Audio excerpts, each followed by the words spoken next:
Hi A-Basin crew, I'm Adrian and I'm going to show you how to use TreadShare. Once you download the app, you're going to create your account. It's quick and easy. Make sure to allow for push notifications.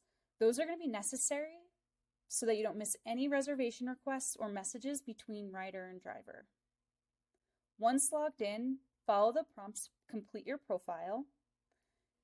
And just so you know, your last name will not be public and is only shared once a carpool is confirmed, so don't be shy.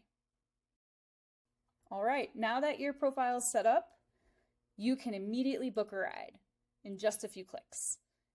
First, you're going to click on the Vehicle tab. Then you're going to swipe left to your private group.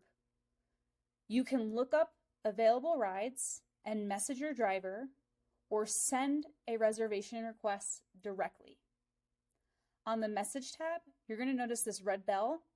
That means your driver has not accepted your reservation yet.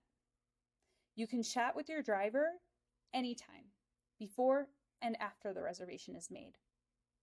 Okay, so now you want to be a driver. Cool.